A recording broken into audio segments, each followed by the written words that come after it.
Okay, we covered generating a brand new invoice, and that's always an easy way to do things using the autofill. Shows, fills their invoice with the things they ordered the last time. But you do have some customers that they just want the same thing every time. But occasionally they've deviated from that. They've added something or subtracted something. So just doing autofill isn't going to give you their standard order. But you know that the standard order is in the system somewhere. So you're just going to go back and grab that somewhere. You just want to make a copy of that old invoice. So in order to make a copy of an old invoice, we're going here, we're going to type the name of the customer. Now in this case, I'm going to type in food buy, and this is handy for this customer. Whoops, food is all I need to do.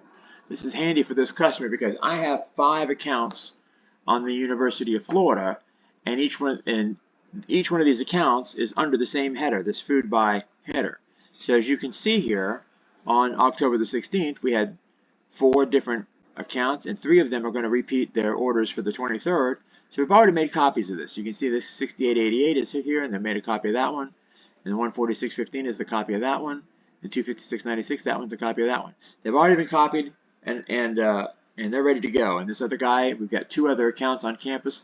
Well, let's just say, for the sake of argument, this one we want to copy this one again too. So we'll go over to this invoice number here, and we're going to click on the invoice. And we're going to say, okay, look at this invoice. This is everything we want. And this is a situation where autofill is not going to work. When you do a company like this, and they've got 4 or 5 different accounts, clicking on autofill is just going to give you the last invoice. It's not going to show you all the invoices for this company. It's just going to give you the very last one that you made. So you're not going to be able to, and some of these locations get different items. So you want to make sure you're copying the one that you, for that location, because it's going to have the correct items for that location. So what we want to do is we're going to copy this one here. This guy on this particular order, he's the only one that gets the focaccia bread that's right here. He's the only one that gets the 3-foot super sub. So his invoice has these on it. The other invoices for food buy don't have them on there. So we're going to go to actions, and we're going to say make a copy. We're going to make that copy. Now it's going to load that email, load that invoice for us, and the very important thing that you're going to do anytime you're creating a new invoice. We've already filled this invoice. We know what's going to be in it. And we're going to create, and we're going to put the correct date on here. We're going to say the 23rd, because that's the day we want it delivered, on the 23rd. We go down here and we just double check that this is exactly the right order that he wanted. If you have to make any changes, you certainly can. You're in edit mode, so it's everything ready to go. You can change it however you like.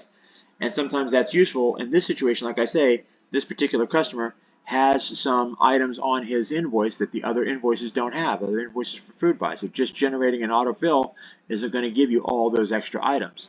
You want to make sure you're going into his specific invoice and making a copy of that, and then changing the date so that you can now go through and fill it the way you like with whatever you want. We're going to go ahead and cancel this out because we don't want to order this for him right now, but that's what you would do. You would just click on save or save and new to go to the next one if you wanted to generate a new invoice after this. You have all those options, but we're going to cancel this. It's going to take us right back to the customer's invoice. I think right here, yep, there's the invoice right there. That's the old invoice. It's still got the old date on it. Nothing new has been changed. It's just the old invoice. Now, a mistake that you could make by going into this old invoice is sometimes you go in here and you click on edit and you change the date of this old invoice.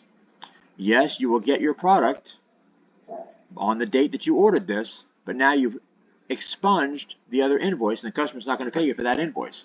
And that $752 you're not going to get from your customer because their invoice isn't in the system.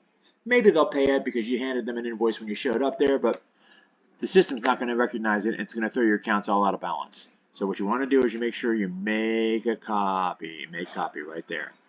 And that's it. And there's other things you can do. You can email it. We'll maybe cover that another time. I don't like the email that they have here. I think it's the easiest way to email an invoice is to just print out a copy, save it as a PDF, and attach it to an email. That's the easiest way to do it. You can email it through the system. I don't like to do that, so I'm probably not going to cover that. But that is making a copy of an invoice.